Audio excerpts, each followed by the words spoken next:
Bang. Let's go. Yo. Yo, day 33. Okay. So for today, we're going to start off with, we closed our short positions. So we're taking a new position. So this is slightly different from my other vibe coding sessions. So this video is going to be a little bit focused on trying to help my cousin launch his trading accounts. So so right now you're looking at Hyperliquid. Let me make sure my stream's good. All right, frames are a little bit iffy, but looks pretty okay. Let's see how we looking here. All right, cool. Looks good. I bet. All right, guys. So real quick, I wanted to make this video for my cousin because he's been asking me a lot about trading and crypto and how to navigate the markets. In my previous videos, I made a video previously. I told him, well, not even just a video. I just told him like, hey, bro, like, don't buy any crypto. Just buy real estate and just forget the market for a bit. Oh, we're kind of rocking a little bit. And it was a fair advice because, the market was pretty uncertain. There were a lot of crashing, but, you can play both sides of the market. That's one way to consider it. It is very dangerous. I would be very honest, because if you play leverage, then you're basically playing with fire. I'll be very honest. But so today I just want to talk to him about how to navigate the landscape of things. So I'm on Hyperliquid right now. So this is the most degenerate you could possibly go. So I'll basically consider it like a line, right? So there's the left side and then the right side. And I don't know how the stream is making this look, but the starting point that I would consider folks to think about, and you see, right? Like this is how that goes. That goes very quick, right? It goes green, red, very fast, depending on how the market's swinging. But I think I'm positioned pretty okay. My liquidation price is pretty low. I think we can survive this liquidation price and come out on top, because I think we're going to swing back up to the upside in the next, I want to say 2 weeks, probably a week, because we're on the lower end of the range that we're at right now. But anyway, either way, right? Like my loss is like $600. My potential return is a lot higher if we're going to push into the 30s. 30 cents or 20 something cents, right? 25 cents potentially for Fartcoin. I could see bond going to like 7, 8, depending on how far up in the Bitcoin range we go. But anyway, this is as far degenerate as you could possibly go. So I wouldn't worry too much about Hyperliquid, for example, because that's more folks with a little bit more experience in the decentralized platform. So this is like far out of the traditional financial system. Okay, now the other side of the coin is, how do you onboard? How do you get involved, right? So closing this for a second, right? I'm gonna jump back into the real world for a second. Okay, so I would say Coinbase is a good place to start. Or Kraken.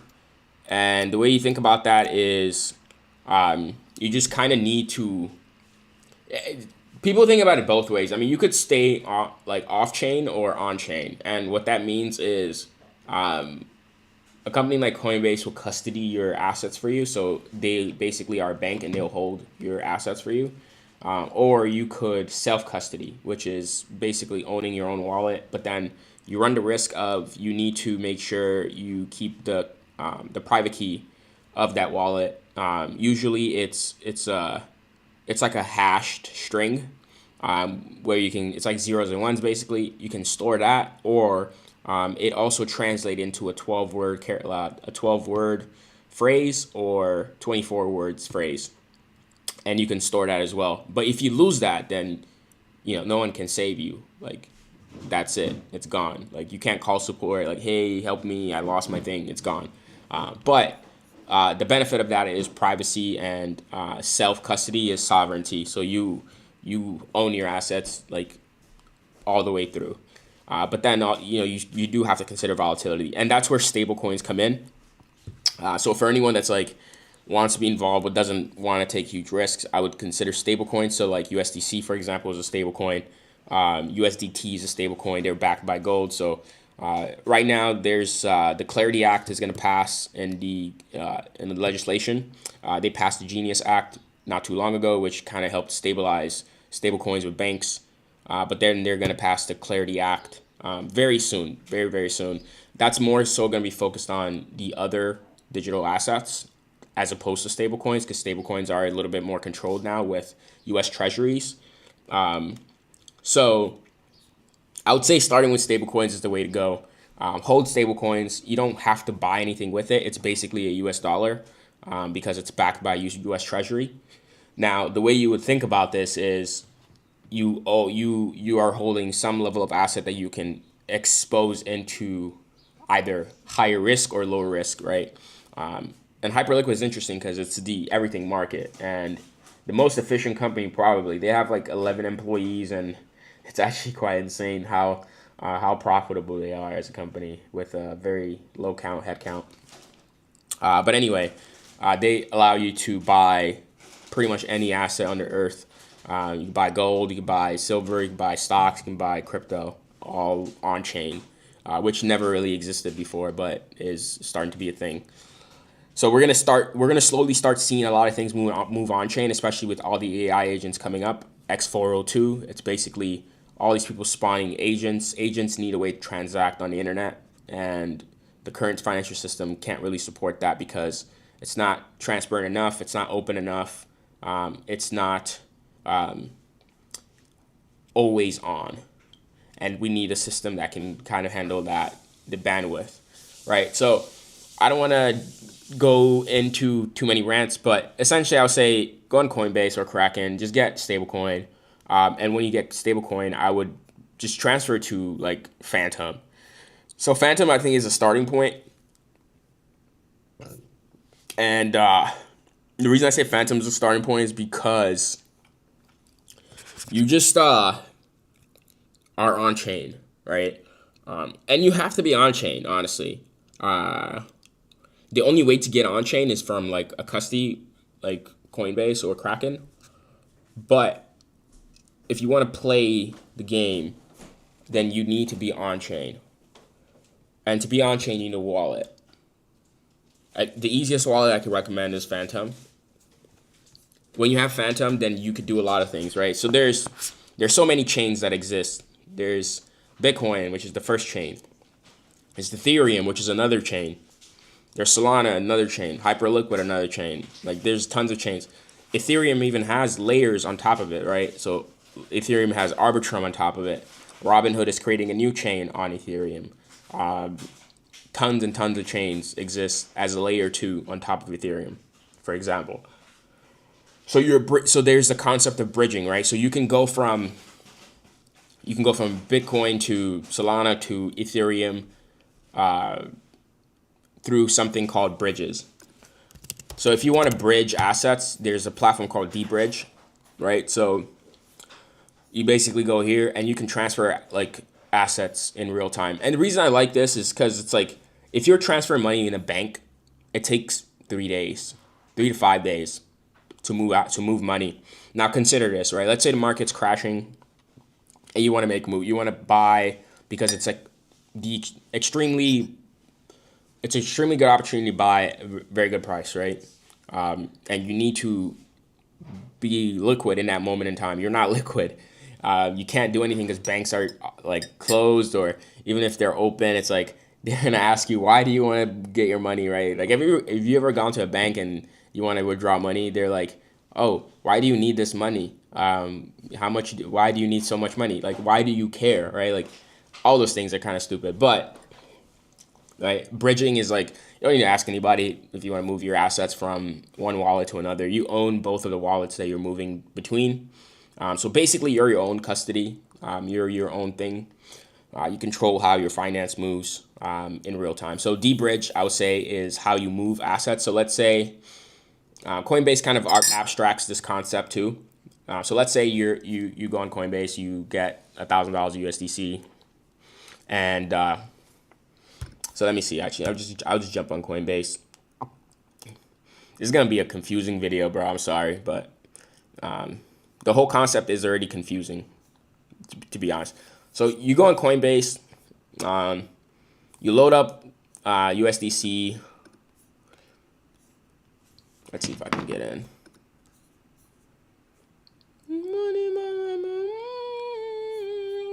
Nah, it's too complicated. All right, so you go on Coinbase, you load up USDC, and then you literally just go on the USDC and you send it, you transfer it.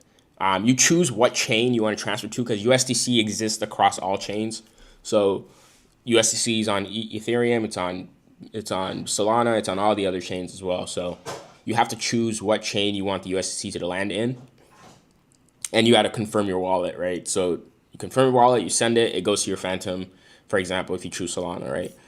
So it's in your Phantom wallet. Now you want to go from Solana. I don't know why you wouldn't just go directly to Ethereum in the first place, but it doesn't matter. Irrelevant. Let's say you just want to go.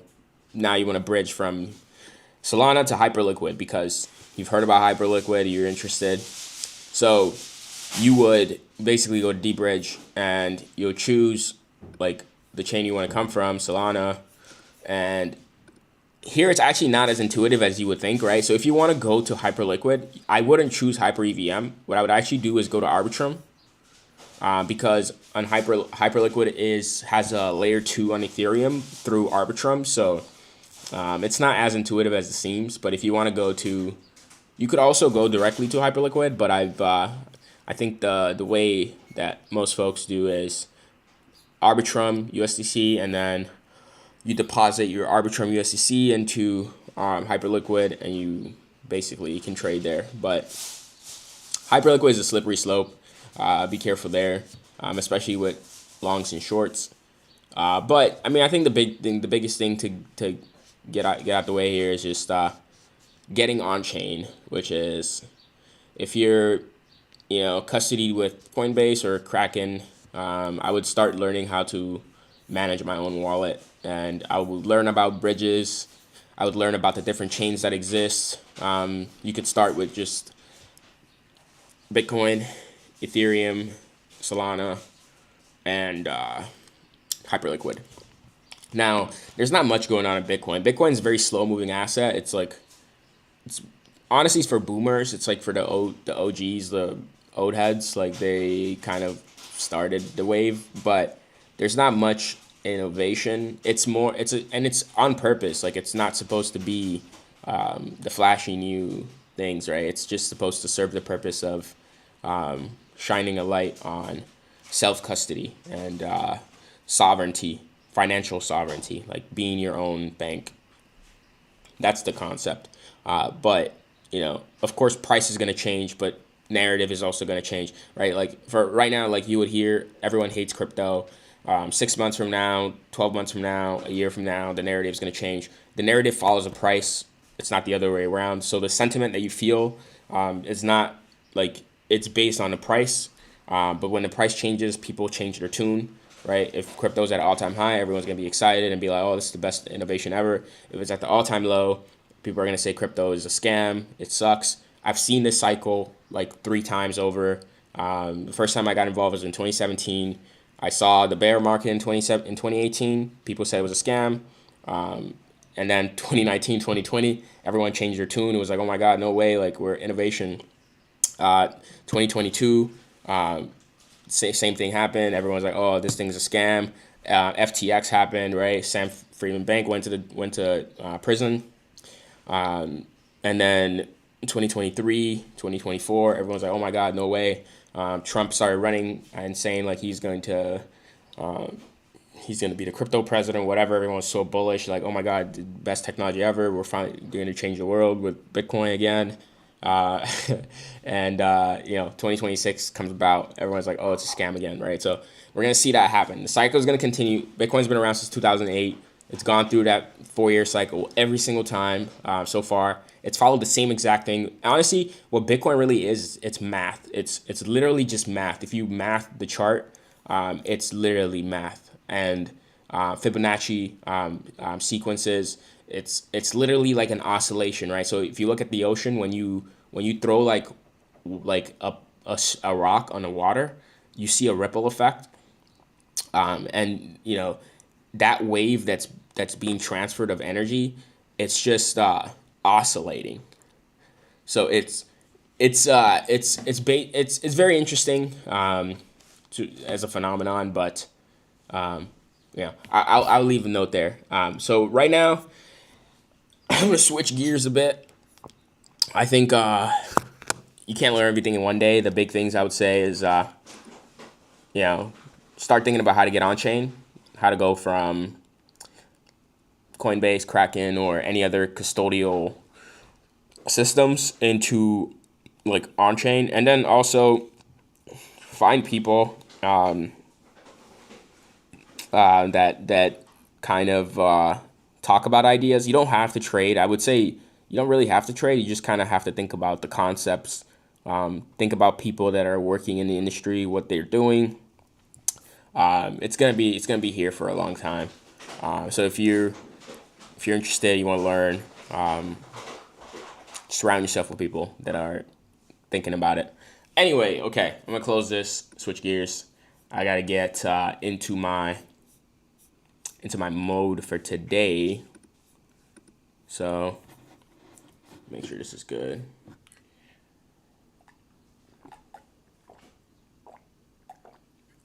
Okay.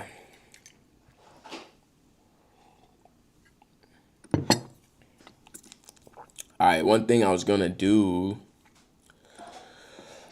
is work on the agency stuff. Okay. So we gotta set up 2 funnels. So we're gonna set up 2 funnels. One is gonna be for first-time home buyers, and then the second is going to be for license prep for real estate agents. So the two ways that we're going about it is we're thinking of Duolingo style experiences. So one thing Duolingo does really well is they create interactive experiences that reward and incentivize people to come back. And there's a level of progression that you feel. So you are attached to the experience that you're having. You have streaks. As you're learning, you see you see some level of progression in what you might be learning.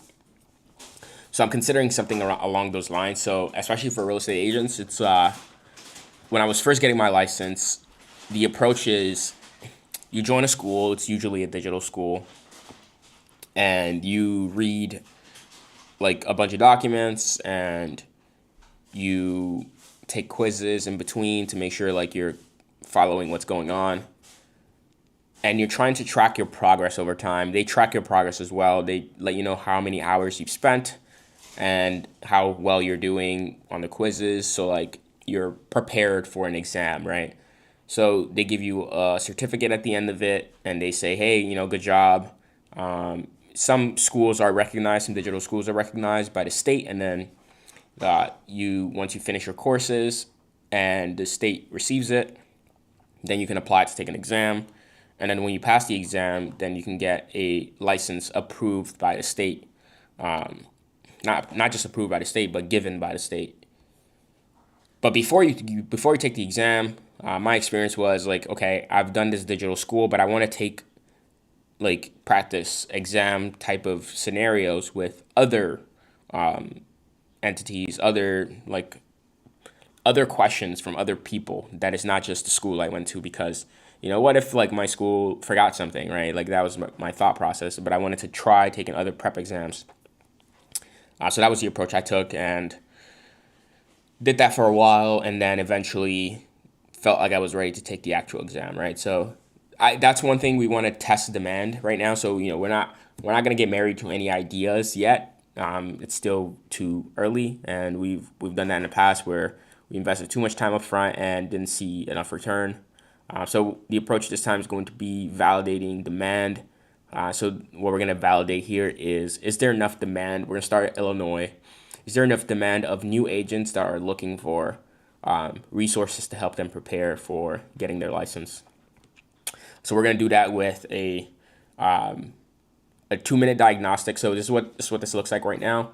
So I'll go back to this, right? So it's a landing page. It basically just says pass the Illinois real estate exam on your first try. 55% of first-time test takers in Illinois fail. Find out if you'll pass today and practice until you can. So the beauty today is we can create apps very quickly. So if we can validate that people do need something like this, we can build an app on top of this very easily and try to validate what a business model could look like from folks using this, right? So Illinois requires 75 hours of pre-license education before you can take the exam. The exam is 140 questions, 100 national, and then 40 state questions. You need a 75% to pass.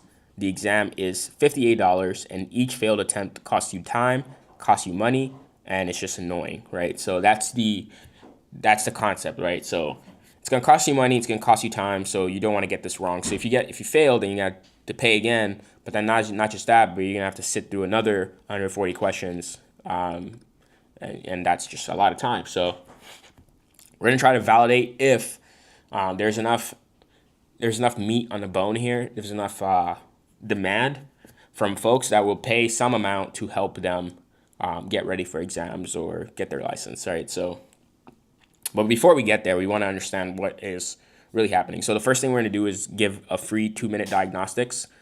So when a person hops on this landing page, they're like, okay, let me test my exam readiness. So this is you're seeing here that we try to save progress. So I'm going to clear my cookie and go back. Okay, so when you get to the 2-minute diagnostic, it's going to ask you, where are you in your licensing journey, right? So get an idea of where the person's at. I haven't started. I'm taking my license courses. I finished my course. I have my exam scheduled, right? So they'll pick where they're currently at, and then when do you plan to take the exam? Within 2 weeks, within 1 month, within 3 months. It lets us understand, like, how we might try to approach this person, right? So let's say within 1 month, so this person's like, they got to get going right now. Like there's a high enough motivation to probably do it. So now we jump into the diagnostics and we start asking questions that might be on the exam to let them know where they're currently at. So they start answering, let's say they get something wrong, they get something wrong, they get something right, or whatever the case may be, right? We tell them, and we kind of break it into the different categories of questions. So contracts and agency, questions that are related to that, right? So you just answer financial regulations, questions that are related to that. So different sectors of questions that you'll see in the exam. So in this diagnostic, it's supposed to give you an idea of a temperature check, right? So you get a score. Hey, 50%, your exam readiness score. And it tells you, okay, in property ownership, you got 1 out of 3 questions right. This topic, you need the most work here. Focus practicing on this. Contracts and agency, you got 2 out of 4. It's okay, not so good, but you could do better. Finance regulations, you got 2 out of 3.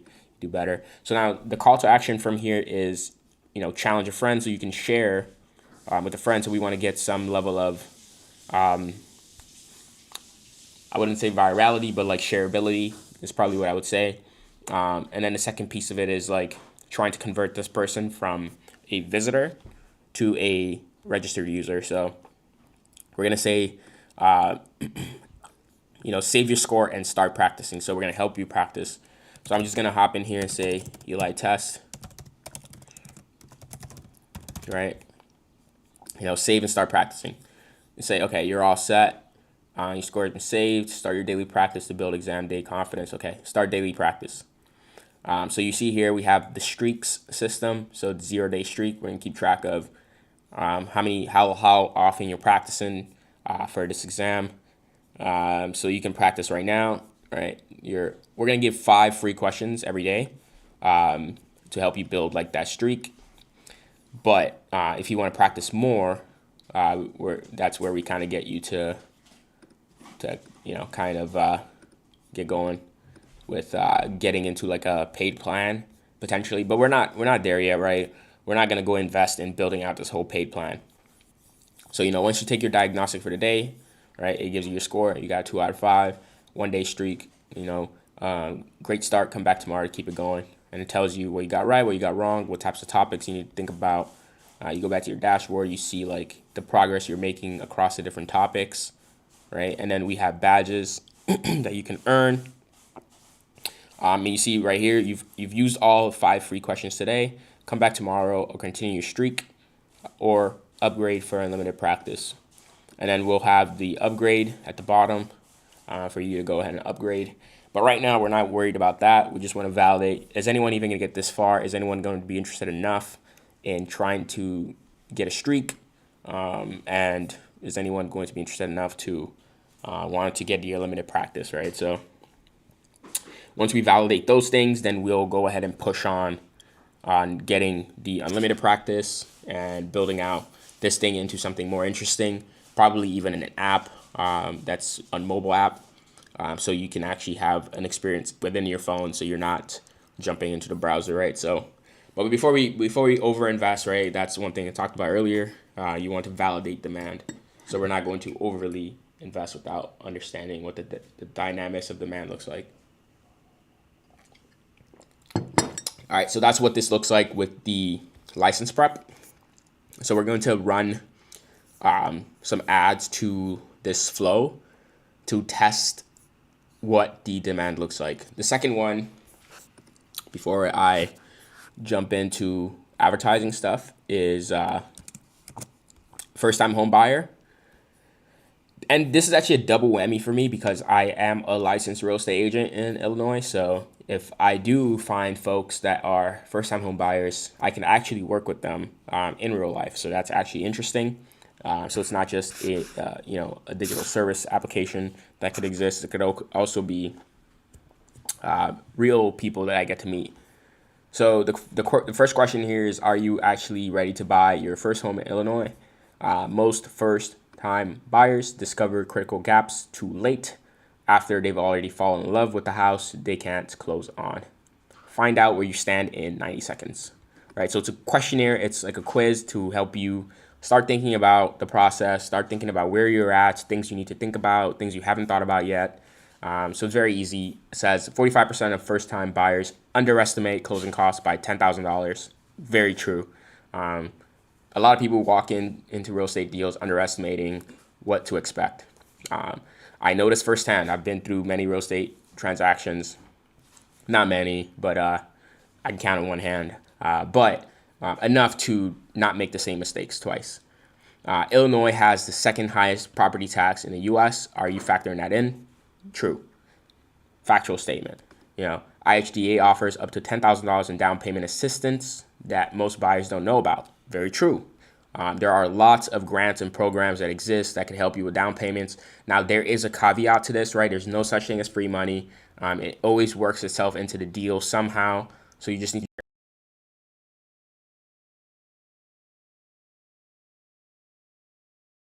information as best I can, and then understand the market, the dynamics of the market, and what people's understanding looks like. And then maybe I work with people. Who knows? Here it just says built by me. You take the free exam. Ooh, I gotta clear my cache again real quick, guys. 1 second. Okay, so the first question here is, where are you in your home buying journey? No wrong answers. This helps us personalize your results. First option is, I'm just dreaming. I think about it, but I haven't taken any steps yet. Second is, I'm starting to research. I'm reading articles. I'm browsing Zillow. I'm learning about mortgages.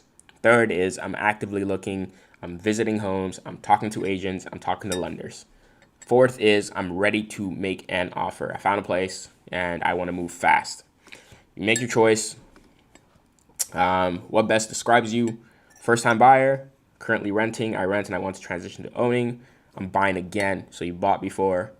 This lets us understand what's going on. And when you answer, we kind of tell you a little bit of information. So it's an educational experience.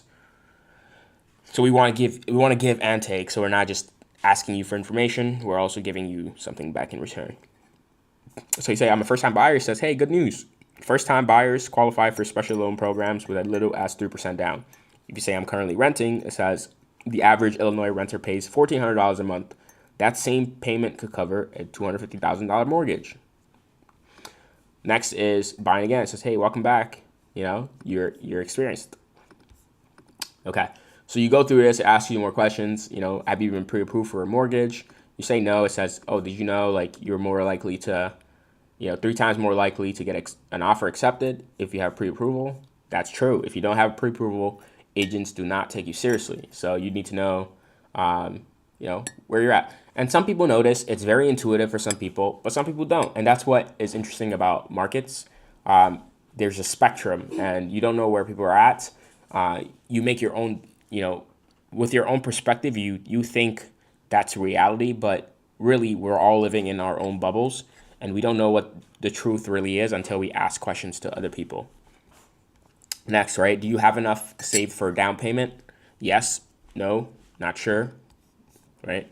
Have you accounted for closing costs? Closing costs usually goes up to 5%, right? So let's say you're going to do a FHA deal. It's like 3.5%. Down payment, but then there is the 5% closing cost that you have to factor in, right? So it's not just going to be 3.5%. People think, oh, I'm going to come do a 3.5% down payment deal and that's it. No, you're going to end up paying up to 10% when you get to the closing date, because there is closing costs. You got to pay the real estate agents. You got to pay the title company. You got to pay the attorneys, right? So you got to think about those things. If you don't know, now you know. Do you have emergency fund? You buy the property, right? The first 3 months, you're going to spend more money than you think, because you're going to have to fix something.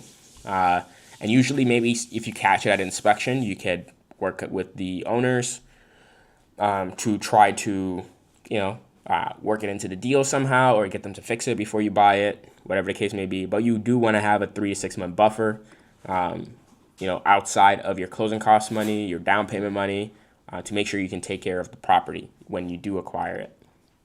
So this exam quiz, whatever you want, not really an exam quiz, is just to kind of help you start thinking about things. If you haven't thought about it yet, if you've already thought about it, it lets you know that you're thinking about the right things, right? So your credit score, is it higher than 620? If it is, it tells you, something. If it's not, it kind of helps you kind of understand what that looks like. When was the last time you checked your credit report?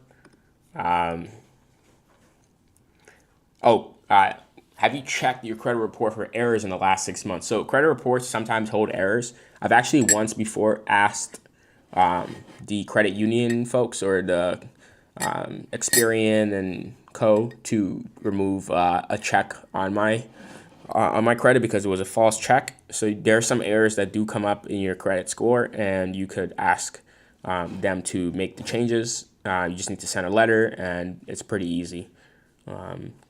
So you should be checking for errors, and you should fight it if there is an error. You don't have to live with it. Your debt to income ratio, very important. That's what the underwriter looks at before they approve any loans. If you are at a certain number, they're not going to give it to you. If you are at a certain number, then they'll give it to you. Have you avoided opening new accounts in the last 6 months? If you have, you haven't, doesn't really, could matter, could not matter, right? So basically tons of more questions, right? I'll just kind of skip through this, but at the end of it, this quiz helps us know how educated people are about the process, what people are having issues with understanding. So right here, right, gives you your score. Your home buyer readiness score is this. Not yet ready. Don't worry, it's not too late. You can work on it. And then we ask you, hey, unlock the full report or share your score. And you can get a detailed breakdown if you do unlock the full report.